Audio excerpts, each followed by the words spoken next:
पाहूया पुढील महत्त्वाची बातमी। वसई विरार मनपात करवाढीचे तीव्र पडसाद उमटतायत। करवाढ रद्द करण्याचा भाजपचा प्रस्ताव फेटाळला गेलाय। प्रस्ताव फेटाळल्यानं भाजप नगरसेवकांचा सभात्याग केलेला आहे। वसई विरार महापालिकेनं केलेल्या करवाढीचे तीव्र पडसाद शुक्रवारी झालेल्या महासभेत उमटलेत। करवाढ रद्द करण्याच्या प्रस्तावावर मतदान घ्या असा आग्रह भाजप नगरसेवकांनी केलाय।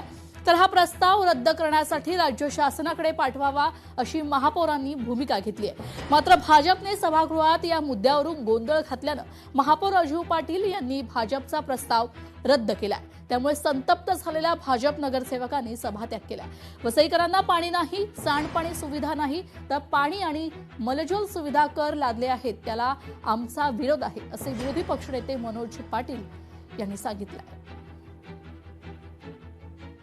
आमच्या प्रस्तावावरती ज्या पद्धतीने महापौरांची भूमिका होती त्याचा निषेध म्हणून आम्ही सर्व सभासदांनी सभात्याग केला।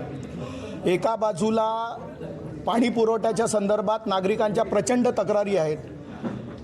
3 महिने 1 महिन्याचं बिल घेतात आणि 15 दिवस पाणी दिलं जातं। त्याच्यातही अनेक वेळेला वीज गेली आहे, नळ तुटला हे सांगून जवळपास फक्त महिन्यातनं 7-8 दिवस पाणी मिळतं। आणि आत्ता प्रशासनाने जवळपास दुपटीने दरवाढ केलेली आहे।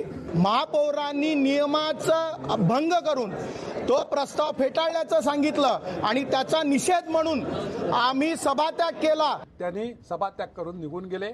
असो, परंतु आम्ही राज्य सरकारच्या मागे लागू। आमचा प्रयत्न तर असा आहे का लोकांना विनामूल्य पाणी कसं देता येईल, अन्य मार्गाने कसे काय पैसे जमा करता येतील, हा देखील आमचा प्रयत्न आहे। त्यासाठी त्यांना देखील आम्ही विनंती केली की ह्याच्यातनं मार्ग काढण्यासाठी तुम्ही देखील आम्हाला सहकार्य करा। जनतेला एक ना एक दिवस आपण विनामूल्य पाणी देऊ शकतो का, वेगळ्या मार्गाने आपण उत्पन्न वाढवून, तर हा देखील आमचा प्रयत्न आहे। सध्या तात्पुरता आम्ही राज्य सरकारकडे जाणार आहोत आणि राज्य सरकारला विनंती करणार आहोत का बाबा यामध्ये तुम्ही आम्हाला मार्गदर्शन करा। राज्य सरकारने जर आम्हाला मान्यता दिली आणि ठराव विखंडित केला तर निश्चित आम्ही लोकांना ज्या पैशामध्ये पाणी मिळते त्या पैशात पाणी देण्यासाठी बांधील आहोत। पाहूया पुढील महत्त्वाची बातमी। ट्रम्प यांचा भारतीय ट्रक चालकांना मोठा धक्का आहे।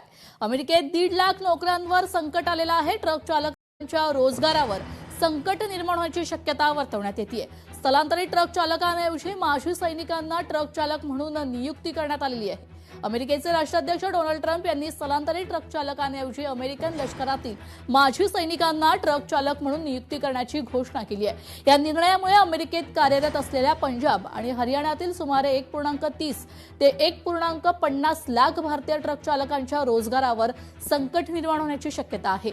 पेनसिल्व्हेनिया येथे झालेल्या परिषदेत बोलताना ट्रम्प यांनी अनेक स्थलांतरित चालक बेकायदेशीररित्या अमेरिकेत आले असून त्यांच्याकडे आवश्यक कागदपत्रे नसल्याचा दावा देखील केलाय।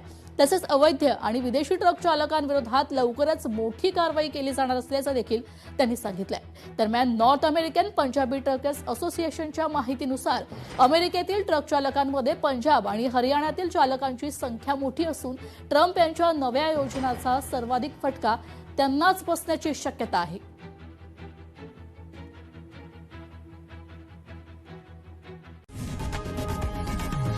लोकशाही मराठी ऐका, पहा, जागरूक रहा।